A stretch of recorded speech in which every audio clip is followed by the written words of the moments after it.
Good evening, everyone. Thank you for attending our webinar. We're really excited about it. Tonight, we will have myself, Janelle Fan, Joni Funderburg, Astrid Fossum, and Katie Cown from our assessment team. Sandra Birdie could not join us tonight, but she is wishing us all well, and she knows it'll be a great webinar. So this is the current webinar in our series of Core Advocates webinar. And for those of you that might be on the call tonight that are not familiar with Core Advocates, we just want to take a minute to give you a little bit of information about them. Core Advocates are a teacher-driven network across the entire United States, all of whom believe in the potential of the Common Core standards to prepare students for college and career, who are interested in supporting their colleagues and their communities in understanding and advocating for the standards and for standard-aligned instruction, and who embrace and understand the shifts in instruction and assessment required by the standards. And we'll be talking a lot about those shifts in tonight's webinar, particularly how the shifts connect to assessment. If you're unfamiliar with Core Advocates and you'd like to learn more, please contact Janelle or me. Our email addresses are here on the screen. You can also complete a survey to join our database. The URL for that survey is there, or you can find more information on our website, achievethecore.org. So most of you who are regular attendees will know that we have a lot of frequent tweeters during our webinar, so feel free, if you are a tweeter, to go ahead and log into Twitter right now and tweet tonight's webinar using the hashtag CoreAdvocates. You can find us on Twitter at AchieveTheCore. My Twitter handle is JoniFun, and Astrid, who is one of our guests tonight, tweets at AstridBotham. During tonight's webinar, we'll be asking you to engage with us in a couple of different ways. We do have a handout for you. The CCSSO criteria for high quality assessment that Katie and Astrid will refer to throughout the webinar has been uploaded in its entirety, and you can find that in your handout portion. We'll also be asking you to engage with us by answering or asking questions during the webinar, and you do that under the Questions tab. We use questions for questions and for answers, so that's your way of communicating with us. We'll also do some polls just to get some information about the attendees on the webinar tonight, and the polls will just pop up on your screen for you to engage with when it's appropriate. After the webinar is over, you can expect to receive a survey from us, and we're really interested in your feedback as we use it to make each of our webinars better. So please take some time to share your thoughts with us on that. And then within a day or so, you should receive access to the recorded webinar so you can share it with friends and have access to all of the slides, the links that are hot in the slides, and any other information that you gleaned from attending tonight's webinar. So tonight, we have 3 primary goals that we hope all of you will get out of tonight's webinar. We hope that you'll have a better understanding of what high-quality assessment that is aligned to the shifts looks like. We're going to give you some ideas about how you might prepare your students for high-quality assessment, so what actual classroom practices in terms of instruction and assessment align and help prepare students, and then what additional resources are available from Student Achievement Partners and other free sources that will help you in preparing your students for those high-quality assessments. So that being said, let's go ahead and dive in and get started with Katie and Astrid. So Katie, why don't you start by giving us some information about what high-quality assessment that is aligned to the shifts actually looks like. Absolutely. So you're going to hear, or you've probably asked yourself the question a lot of times, what does good assessment actually look like? And who is it that determines if something is actually good and worth your students' time and attention? Well, the document that we are about to talk to you about this afternoon strives to really answer that question. The document is titled the CCSSO Criteria for Preparing and Evaluating High-Quality Assessment. And the CCSSO is the Chief Council of State School Officers, and they worked with their member states to define and draft the principles of high-quality assessment. And those principles became the basis for this document, the criteria.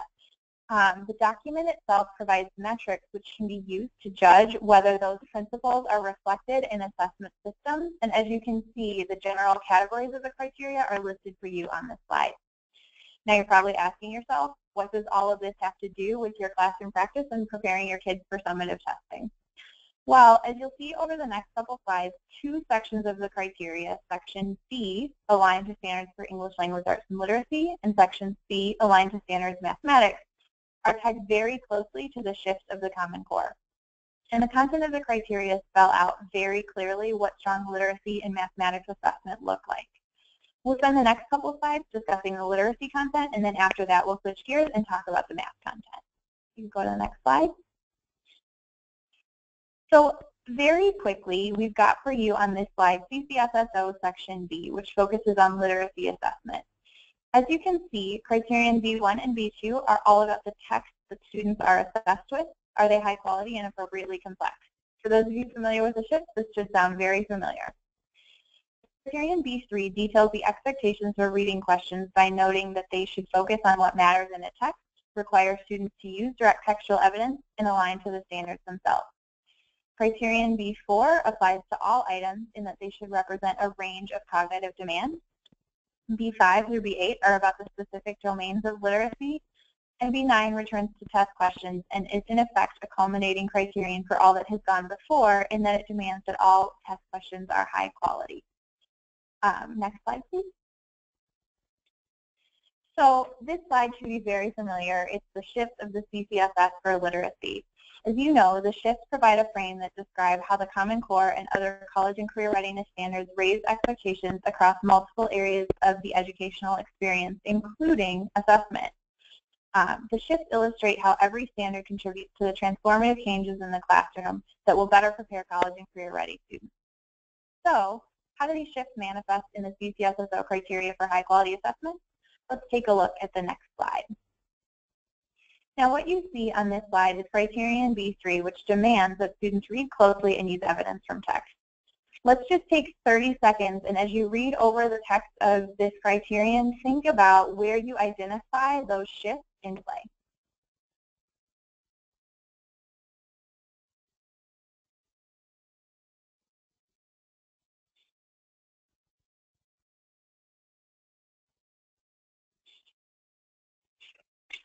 So you probably noticed right away that this criterion talks about students using evidence from increasingly complex text. Students should be asked reading questions about texts that are of appropriate complexity. And if you remember, Shift 1 is all about students being challenged with complex text. Now, you don't see the word informational in this shift, but you can be sure that test questions are partially about informational text. So Shift 3, which is about gathering knowledge from informational text, is also in play. But that's certainly not all. You all probably also noticed the phrase use specific evidence, which is all about Shift 2. Students must use specific evidence in their tests to support their answers. And if you remember, the language of Shift 2 actually is all about students reading, writing, and speaking being grounded in evidence from text. So it should be pretty clear, if you want to look at the next slide, that these criteria are all about the shift. Now, there's a ton of information on this slide, and we don't have time tonight to go over it in great detail. But the key thing to take away here from this slide and the next is that every single criterion relates to at least one shift. Now, this information is here for you. You can see, for example, in criterion B6, which is all about how vocabulary is assessed, that students are assessed using academic language, or criterion B7, which is about research using content-rich informational text, which directly relates to Shift 3.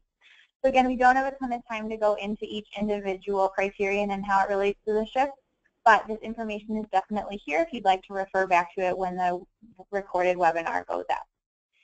So with all that said, let's switch gears a little bit and talk about how the mathematics criteria relate to the shift.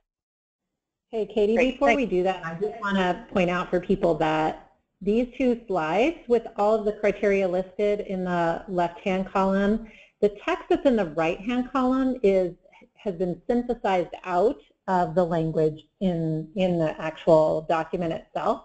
So this is just our little shorthand table for our viewers and participants to realize that the three shifts for literacy are embedded within those, although this is not the actual language of those criteria.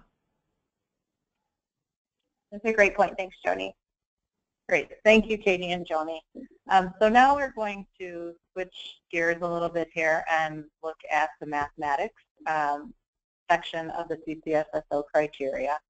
And remembering that college and career readiness has specific implications for math content and math instruction and math assessment. We're really not just talking about any mathematics, but mathematics that aims at college and career readiness. So assessments must match the depth, must match the breadth, and the rigor of the standards, and accurately measure student progress toward college and career readiness. Additionally, providing valid data to inform teaching and learning. So this section of the high-quality summative assessment criteria addresses alignment to the math standards through 5 specific criteria. We'll dig into each one of those a little bit more. You'll notice that C1 is about focusing strongly on the content needed for success in math. C2 is about assessing a balance of concepts, procedures, and application. And then we have criteria C3, connecting practice to content. C4 is about a range of cognitive demand. And C5, which is critically important, about ensuring high-quality items and a variety of item types. In C5, that's when we're going to think about items that are aligned for mathematical accuracy. So on the next slide, we have the 3 shifts in mathematics. These shifts of focus, coherence, and rigor raise the expectation across the educational experience and need to be applied to instructional materials, to classroom practice, and to assessment. The shifts illustrate how every standard contributes to change in the classroom that will better prepare students for college and career. What we're going to do now is draw some parallels and compare these shifts to the criterion language for C1 and C2 in particular. On the next slide, you'll find the criterion for C1. This is the language that comes from the actual CCSSO document.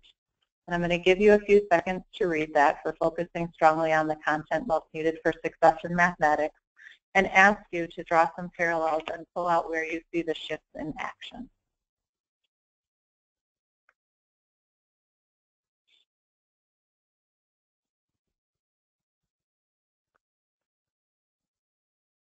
So you'll probably notice with that context clue there, that word focus, it doesn't always happen so beautifully, but here we have it.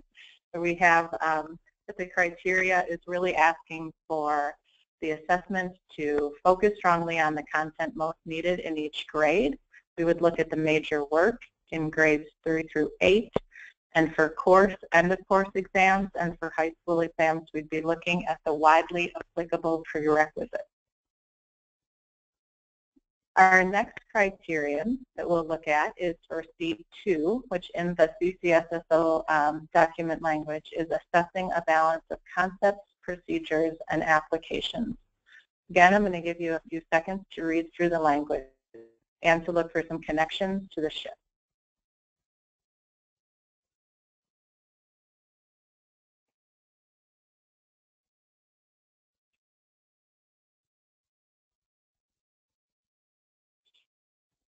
So here, when we think about balancing and pursuing equal time in classroom instruction with lessons that balance conceptual understanding, procedural skill and fluency, and application, the same can be said for assessments. We want assessments to have an equal balance for the aspects of rigor, items that are measuring concepts, procedures, and application. And these are going to be set out through college and career ready standards, whether they're Common Core or other state assessments. Finally, in math, we're looking back to the criteria. This is our drafted document, which is aligning the CCSSO criterion and highlighting where it's mostly aligned to the math shifts. So you'll notice a significant overlap between the expectations of high-quality assessment and the shifts. We're going to leave this in here, although we're not going to spend much time on it now. But please feel free to look back to this slide, as it will help clarify the connections between the shifts and each of the 5 math criteria. With that, we're going to go our first poll question. All right, so now's the time where we want to get some information from our audience. So although We've had just a really quick overview of those CCSSO criteria. I hope that Astrid and Katie have helped all of us see that the shifts are actually embedded within those criteria. So that being said, we're curious to know how well connected you feel your assessments are to the shifts and to those CCSSO criteria. So let's give you a couple minutes to just rate on a scale from 1 to 5 how connected you feel your current assessments are.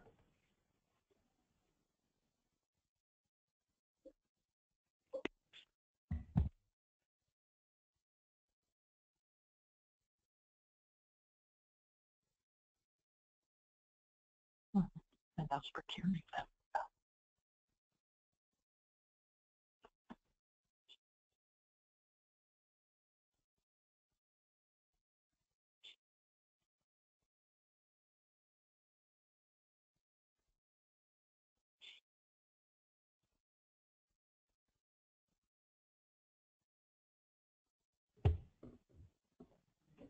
Okay, last chance to vote on your poll. And we're going to close that out and see what we see.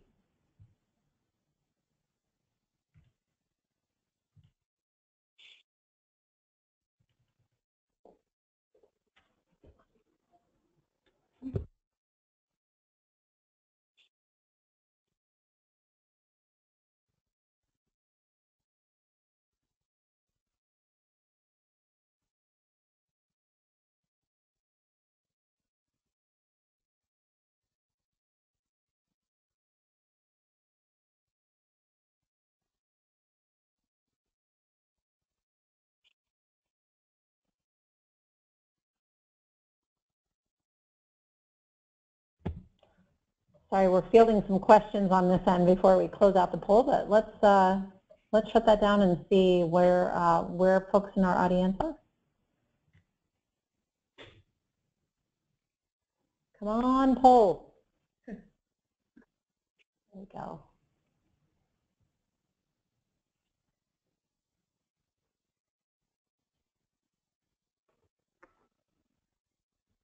Okay, interesting poll results.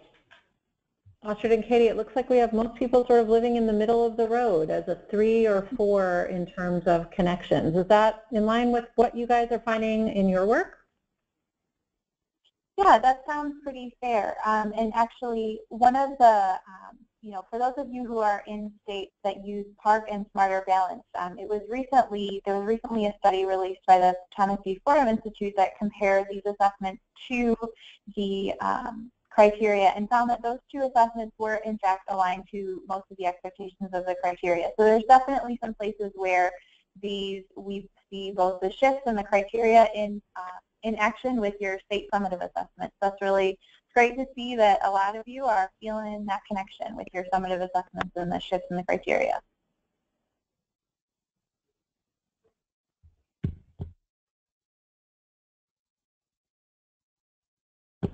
Okay, great. Well, that being said, let's move on. You know, as you just mentioned, Katie, with that Fordham report coming out and a significant number of states being involved with either the PARC or the Smarter Balanced Assessment, many of our webinar attendees and our core advocates out across the country are actually preparing students to take those tests. In fact, many of them are taking them right now, this week. We are in testing window in a lot of places.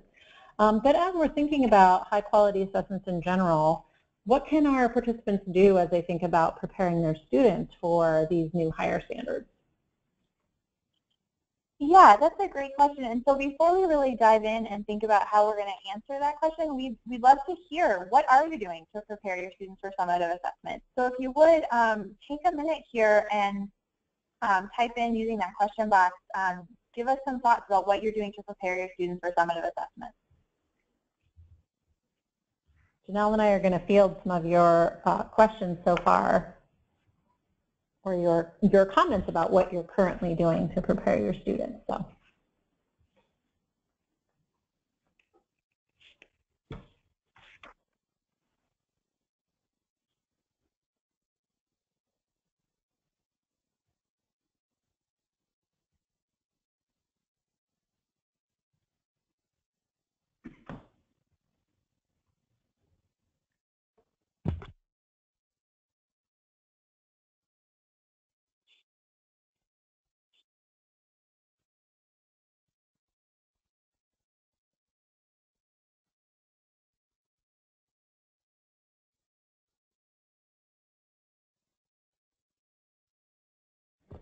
All right, so we're getting some answers coming in.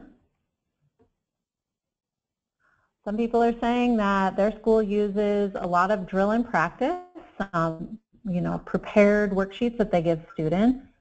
Other people say that they're encouraging their teachers to teach concepts, to teach math more conceptually. Some people are saying that they are embedding park-like questions in common assessments to prepare students. Another one of our attendees talks about discussing with students what these new assessments are like and how to do their best on performance. We're hearing lots of comments about embedding smarter balanced release items or practice items and park release or practice items. Some comments about Eureka Math having some great resources for preparing students. Some people are creating opportunities for students to explain their thinking, to justify and comment on each other's thinking.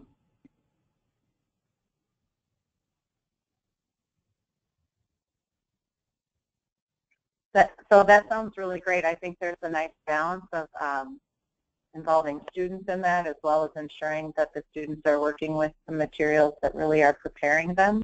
An interesting piece is that probably the criteria isn't completely familiar, and it could be new to people that are on the call today. I think one of the things that's interesting is that the criteria was probably originally meant for item authors, assessment vendors, and for states that are procuring or putting out for RFP to get to work with a new assessment company. So it's a new landscape for us to think about the criteria in relation to our work in the classroom and our work on the summative assessments that we provide and are working with students on a more frequent basis. So it's interesting to kind of tie that into what we're doing to prepare our students. Yeah, I think that's so important, Astrid, and I think I love the first part of what we've just talked about so far in tonight's webinar, that we've looked at the criteria, and that document is a great resource for us to have, particularly when we're formally evaluating assessments, and I appreciate that that document is out there for test vendors and for that whole system. But I think the confidence in the fact that the shifts are so well embedded into that helps teachers. It sort of simplifies the same sort of things we're thinking about in terms of our instruction are the same things that we should be thinking about in terms of assessment. So let's talk a little bit about how these assessments are different and what our classroom practice in terms of instruction and assessment might look like to better prepare our students. Yeah, Joni. So what you see on this screen is a comparison of a more traditional item to a next generation test question that is aligned to the expectations of the shifts and the criteria. And we thought it would be really helpful as you think about how you're updating your classroom practice to reflect these new next-gen test questions to just look at them and see kind of the difference between the more traditional item that we're all familiar with, that we all probably answered on our own state tests back a million years ago when we were taking our tests, and make that comparison. So one of the things you'll notice about the traditional reading item is that it's really superficial. Kids don't really need to read this text at all. They can just skim and scan and look for keywords and answer that question without careful reading and analysis at all, especially when you compare that to the two-part next generation item. In that new item, just as with the criteria, you can actually see the shift in action. Kids have to read closely. They have to analyze that text. And not only that, they have to go back to the text with that part B and prove their answer. They have to prove how they knew it. So that sharp contrast should really help you see kind of the difference in what we used to be doing to prepare our kids for assessments and what we should be starting to change our practice to look like. So if you go to the next slide, we can talk about some of the things you can do.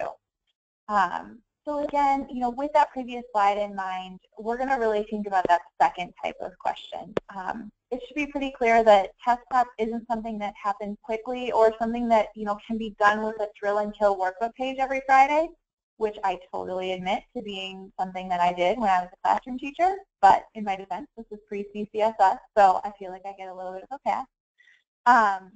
But, you know, as these new assessments mirror the shifts, the best way to prepare for them is to really require that your classroom practice mirrors the shift. So the first thing to think about with literacy is, are the texts high quality? Are they appropriately complex? Do your kids have time to read closely, to carefully analyze, and to truly dig into what is important to the text? Did your kids, when you ask them questions, have to go back and use evidence to support their answers? If your classroom practice demands this of your students, then you are doing the best test prep possible. Now, there are definitely things you can do in classroom testing situations to ensure that students will be familiar with the types of items that they're going to see on summative assessment. So, for example, in your classroom test, give them practice with appropriately complex text and that have a variety of item types, and, you know, get in those shorter time frames too. Allow your students time to work through, you know, those unique item types that are new with these next generation assessments. So for ELA, think about those two-part questions where they have a question in part A, and then they have to find evidence in part B. And really help your students see the connection between the type of thinking that they have to do to successfully answer these new item types and the type of thinking they have to do to effectively participate in your classroom discussions. And finally, if your state test is on the computer, then, you know, be sure to expose them to computer-based assessment. The key takeaway here, though, is that teachers prepare students for tests simply by teaching the standards as opposed to the more traditional drill and kill and lots of worksheets and practice in those ways. Let's switch gears and talk a little bit about what this looks like for math. Great, thanks, Katie. So for mathematics, there are two items here on the slide that are shown that measure similar content in grade 5. So we see a standard multiple choice item and a selected response illustration. It's really meant to show the difference between what assessments used to look like and next generation assessments. The item on the left reflects the types of questions that we're all familiar with. But the question kind of bubbles up. Does it really reflect the demands of the Common Core state standards and really for aligned assessment? What about the item on the right? So the item on the right is more typical of a high-quality exam. Students have to carefully analyze and make multiple conclusions for just this one problem versus finding a word and a definition as in the traditional item. So what does this mean for test prep? And what do we really think about? So on the next slide, when we think about how we can better prepare our students for next generation assessment items, it should be clear that test preparation is not something that's going to happen very quickly. It can't be done by giving students pages upon pages of test prep problems, those big, thick workbooks that we have as math teachers. Assessments need to mirror the shifts, and the best way to really prepare students for them is for day-to-day classroom practice to reflect the shift. So consider the math that students are working through throughout the year. In doing that, ask yourself a few questions. Do the lessons and activities and problems focus on the major work of the grade or the widely applicable prerequisites? Ask yourself whether the assessments attend to the aspects of rigor. Is there a balance of conceptual understanding, procedural skill and fluency, and application type items? Ask yourself if there are connections between supporting work and math practices, and are those made to content? If your classroom practice demands this of your students, then you are preparing them every day for a summative assessment. Additionally, you can familiarize students with the types of items that they'll see on summative assessments. For example, on your classroom assessments, give them practice with a variety of item types. The math mini assessments that are found on our website at achievethecore.org would be an excellent resource to use as summative assessment preparation and formative practice. Now the key takeaway here is not traditional drill and kill, but there is one aside. And I want to make sure that we're not leaving with the idea that multiple choice items are bad. Rather, they should be used purposefully. When I think about assessment and math, perhaps it means that in measuring fluency standards, those types of items using multiple choice probably isn't the best option. But there are certainly times when multiple choice would be definitely reasonable.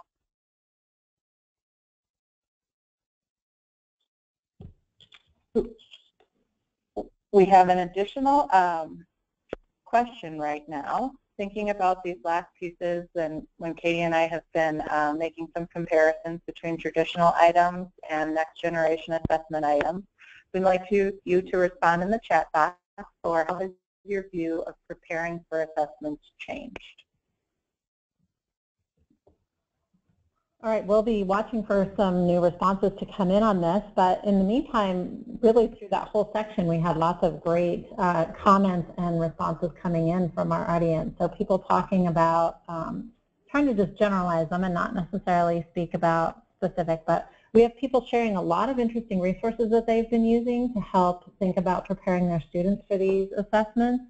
We'll share some of those as we get a little bit later into the webinar to give everybody access to those great resources that are being shared. Lots of people, Katie and Astrid, are talking about using Park and Smarter Balanced websites as access to problems for students to practice. We're also seeing some comments along the lines of the fact that we're starting to understand the shifts and the standards a little bit better. So thinking about how to support students is, we're sort of freed up to do that a little bit more. What are the two of you hearing in your work with teachers across the country in terms of how they're shifting preparation, how they're doing test prep for their students?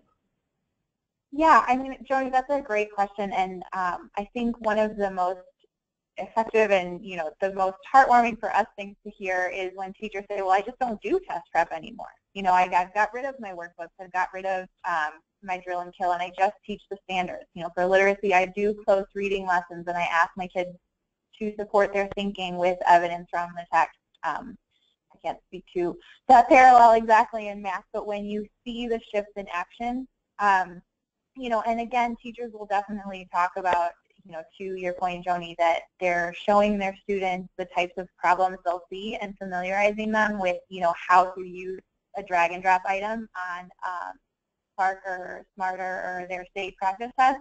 But really, that's the only test prep that they're doing, and that's just so encouraging to hear, because when, you know, to our point that we've kind of been saying all along, when your classroom practice is reflecting the shift, you're preparing your students for assessments that reflect the shift. Yeah. All right, so let's share some of the comments that we're getting in from our attendees about how their view of preparing for assessments have changed. Several of you are making comments like, well, my view hasn't changed, but you're confirming what I already believed. So that's nice to hear. We've got some people that are really already doing this work, and we're so appreciative for that work in the audience. A couple of people have mentioned on the math side, really paying more attention to developing students' conceptual understanding, both within instruction and what we're asking students to do on tests, like really asking students to explain their understanding, moving away from just being able to spit out a correct answer. On the literacy side, we're talking a little bit about building stamina, students' ability to engage in a little bit longer setting with reading and writing. Lots of people are talking about getting their students to think more deeply and focusing on the shifts within their classrooms. All right, Janelle, anything else you want to add? Yeah, go ahead.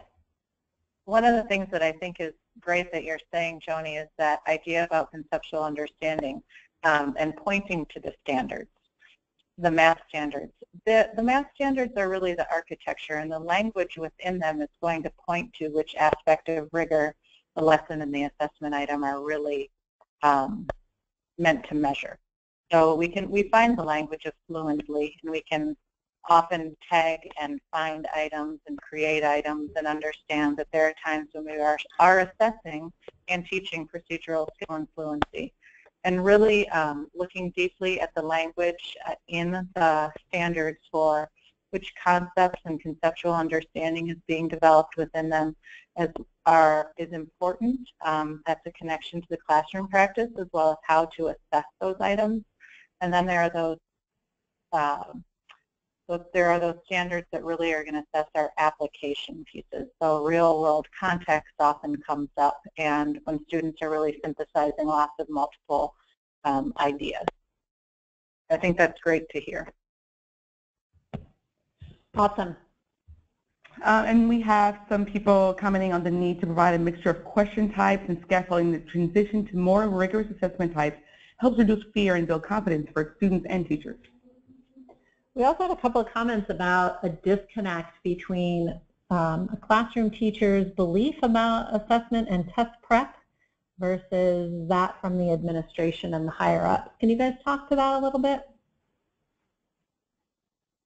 Yeah, so I mean, I think that sometimes you might be in a situation where your administrator is asking you specifically what you're doing for test prep, and not necessarily understanding this idea that the shifts in classroom practice are also the shifts in assessment. So anytime you can make that connection for your administrator that, hey, you know, these new high quality assessments really are all about the shift, and I'm teaching using the shift, that's going to be, you know, a really powerful tool to help them understand. And you can definitely, we'll speak a little bit to resources here. That's kind of a perfect transition to talk about our resources, but some of the things that we will talk to over the next couple of slides might be some things that you can point your administrators to help them understand why you have moved away from the more traditional drill and kill workbook type setting that they might be looking to see in your classroom.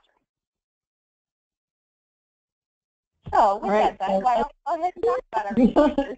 That was a perfect transition, Katie. I think we'll just take advantage and transition over to talking about what resources are available to help teachers as they transition to thinking about test prep in this way. Yeah, that sounds great. So what we have for you on this slide are a list of SAP-created resources. As you know, Achieve the Core is full of a lot of great stuff that for your classroom practice, and we've also got tons of tools there for you for your assessment. So the first tool we'd like to talk to you about a little bit are the SAP mini assessments. They are available to you in both ELA and mathematics. And you can use these for a ton of different purposes and reasons. You can use them to expose your students to high quality assessment in just a very general way. You can also use them to expose your students to a variety of item types, some of those you know, newer item types that are new with these next generation assessments. So what we thought we'd do really quickly today is just click on the link just so you could see where these live on Achieve the Core. So here is, we're going to go to the ELA site. And what you can see is these live under classroom resources for ELA and literacy, under assessments for both ELA and mathematics. As with all things on Achieve the Core, you can sort and filter by your different grade levels. So if you're interested in, say, grade 5 ELA, you can go to the grade 5 tab and see that for informational text and for literary text. One of the things you'll notice about these is that some of them are linked to a sample lesson and some of them do not have an associated sample lesson. So if you're interested in teaching these with a lesson, you can use those. If you're interested in just using these as a more assessment where your students haven't seen the text or haven't been focusing on those types of problems before, you can use those. Additionally, some of these for both ELA and mathematics have associated student work. So you can see in this one for this great pair of text about Marco Polo, there's sample student work. You can see a student response and how it's annotated with the different scoring rubric and how this response was scored. And that just exists for ELA. The student samples are available in ELA. In mathematics, we have teacher content explanation as well as annotations for possible student responses. An interesting thing in math is that there will be about 3 mini assessments. If there aren't for every grade level, there will be coming soon. And each mini assessment is meant to target one of the specific aspects of rigor. So you might find that there is a 4th grade mini assessment that's going to be aligned specifically to conceptual understanding, one for procedural skill and fluency, and one for application. That 4th grade procedural skill and fluency assessment can be used at multiple times throughout the year, as we know that we're working on those standards and that understanding for the scope of the 4th grade year. So that's a very quick tour of the mini assessments. Again, they're there for you for both ELA and math, and they're a great resource of well-aligned items. Those are written with the shifts and with the criteria in mind, so you can definitely use those as a way to prepare your students for high-quality assessment. If you're in a situation, though, where you have to evaluate an assessment or an assessment system to determine if it's worthy of, say, your district, if it's something that you should adopt for your district, there's an awesome resource on HighQuality called the Assessment Evaluation Tool. Its entire purpose is to evaluate an assessment or assessment system to determine if it's worthy of your students' time and attention. You'll notice if you look through the AET that it uses very, very similar language to the criteria that we talked about earlier. In fact, the primary difference is that this is just kind of in PDF form with a lot of room so you can write notes as you evaluate an assessment system. Or if you're in a situation where you have to evaluate an individual passage or test question for both ELA and mathematics, we have at SAP created the passage and item checklists, which allow you to determine if assessment items or tasks align to the shifts and the major features of the CCSS. If you're in a situation where you have to write your own test questions, you can use these as a guide with item creation. This is also a great resource that you can share with curriculum specialists in your district as they give you a lot more details well beyond what we discussed in this webinar. And then finally, for those of you who want to learn more about aligned assessment, especially as it relates to the shifts, definitely check out the before and after PowerPoints, which are on Achieve the Core, which provide much greater detail about the relationship between the shifts and aligned assessment.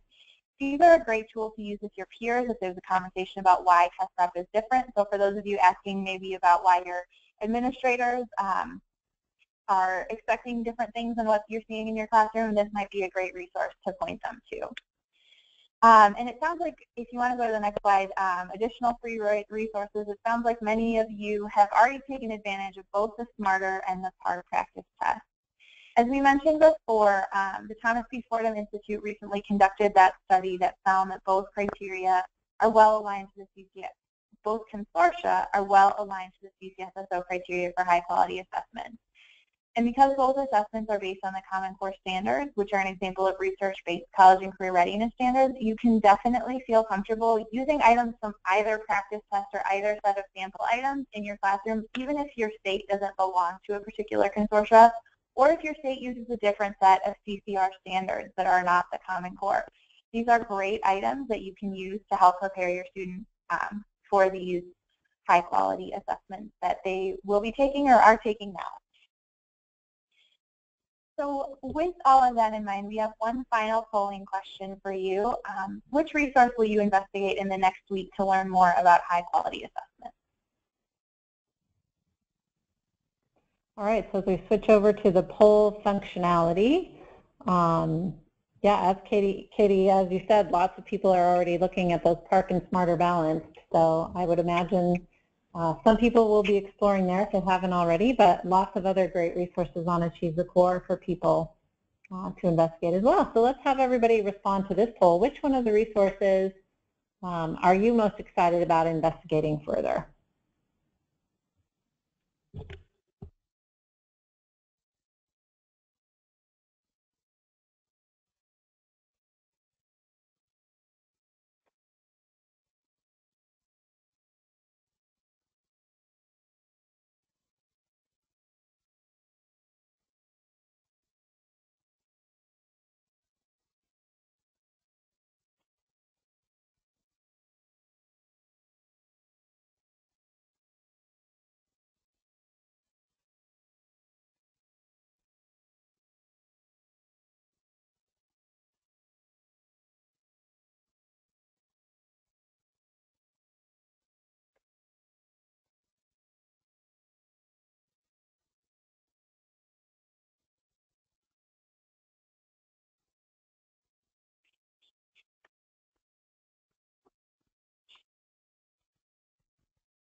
All right, looks like we've got most people have responded, so let's close out the poll and see our results.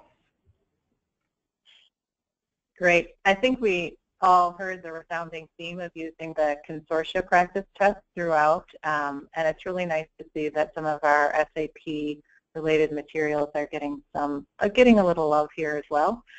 In particular, the SAT mini assessments, which really are meant to mirror and showcase assessment and how they are aligned to the shifts and some of those aspects and the evidence that are really in the criteria for high quality assessment. It would also be really interesting. Oh, go ahead, I'm sorry. No, I was just saying we are seeing the love for the mini assessments. Yeah. Thank you to our content teams who have worked really hard to develop those. They're fabulous. Should I go back?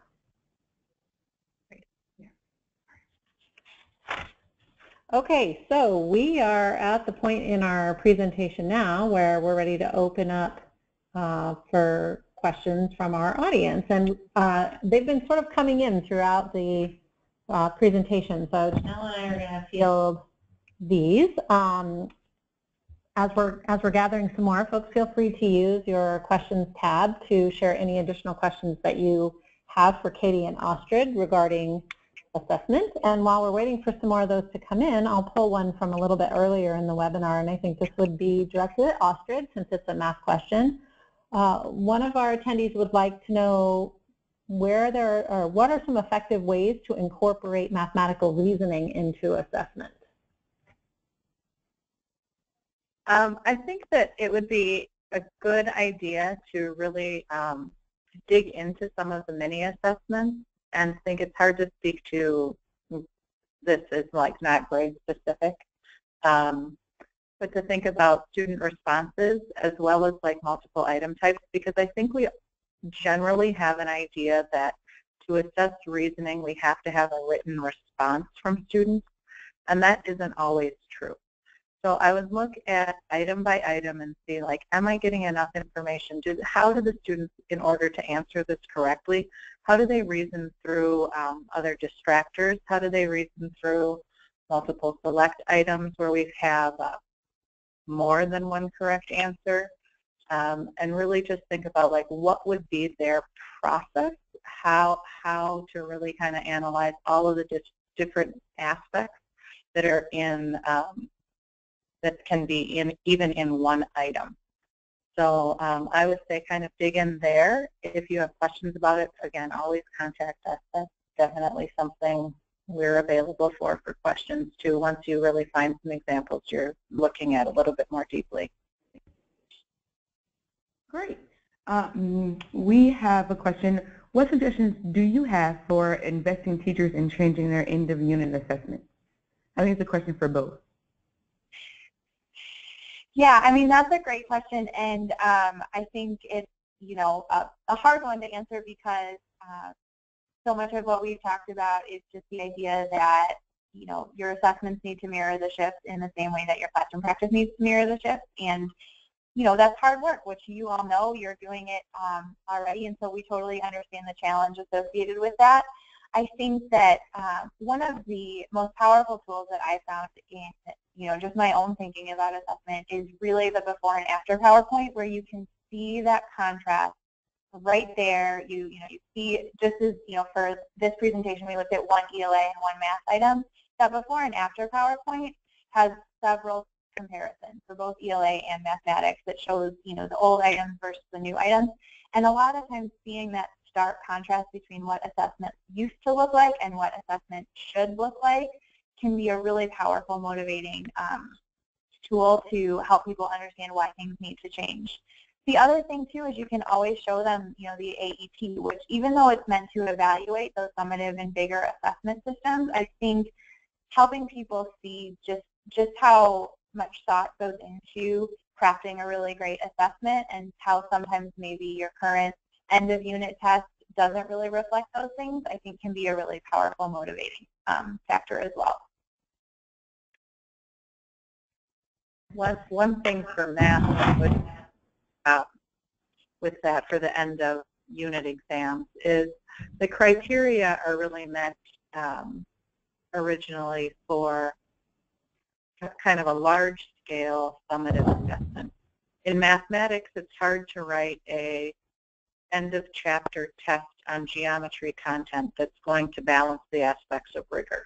You know that much of that work is, conceptual understanding, and in many grades it isn't aligned to the major work of the grade, and in high school we'd be pretty specific on the widely applicable prerequisites that the items would align to. So when we think about the criterion in math with end of chapter tests, we would look at the whole suite throughout the year to ensure that we're focusing over the course of the year on the content that matters most, and over the course of the year that we're balancing assessment items or the aspects of rigor depending on what's being taught at the time. Okay, great. All right, next question. We have a couple of people who are questioning about these sort of mandated resources that they're choosing to use. So what do I do if I have a test prep booklet that my district requires me to use? How can I use it effectively? Yeah, so that's a great question, and we always try to throw the baby out with the bathwater, right? Like, there's definitely some of those test prep booklets can have some great resources for you. So, you've gotten kind of this brief overview of the criteria. Let's talk ELA for a sec. You've got this book. Maybe the passages are great. It's just that the questions don't require close reading, or maybe this test prep book does a great job of assessing vocabulary in a meaningful way. All of the vocab questions are about those tier 2 academic words. So if you have a resource, use something like the criteria or the AEP or the passage and item checklist and see what you can pull from it that's going to help prepare your students. If you're finding that nothing in the booklet is really meeting those expectations, I think that's the time to maybe have the AEP filled out for that booklet, and you can show your district, like, hey, here's the expectations that I'm supposed to meet, and here's how this booklet doesn't meet it. And then you kind of have the evidence, just as we ask our students to use evidence, you then have the evidence to go out and look for a different resource that might be available to you.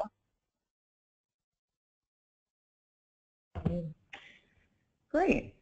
So earlier we asked about resources that you might use, and we got some great suggestions. We have the Newsella, Illustrative Mathematics, and the Smithsonian Tribune. So if there are more resources that you're interested in, please feel free to tweet about it or send it in so they can be shared. Katie and Asha, do you have any other good resources for high quality questions and passages and things that people might use if they have to be writing their own assessments? Well, we would just plug the mini assessments one more time. In case you can't tell, we love these mini assessments a lot. But there are some districts that are actually using the mini assessments as part of their own assessment program. I believe on the Aligned blog, actually, there is a blog post about the Stanford School District and what they did as they decided to create their own formative assessment that was kind of centered around the mini assessments. So we can't plug those enough. We think they're a great resource, both if you have to write your own to just pull from and use those, but also if you have to write your own to use those as models. And I think the Newsella and the illustrative math that you mentioned also would be great resources. So nice to hear a couple additional ones beyond Park and Smarter Balanced as well. Great. All right, well, we are running out of time, so thank you so much, Katie and Astrid, for sharing some great information with us tonight. We really enjoyed having you on the call. As you know, we ask our attendees to follow up after having attended the webinar. We'd love for you to actually do something with what you learned tonight. And here are some suggestions. You check out those mini assessments and give one of them in your class. I know we saw about half of you answer the poll that way. If you are interested in partnering with Student Achievement Partners on really a more strategic use of those mini assessments, we're working on a project with that, and you can contact Katie or send us a comment using your question box and we'll take your name down. We'd also love to hear about what it is that you do, and you'll find the link to submit what you do at the end of the PowerPoint when you get the recording. So that being said, as we wrap up, we would like to put a plug in for next month's webinar. For those that are regular attendees, we're going to be off by one Tuesday next month, so we'll be on Tuesday, May 24th. And we're excited next month to be talking about instructional materials and the process of how we choose instructional materials and how that has changed with the shift in instruction. So thanks everyone for another great webinar. We appreciate you and have a great night.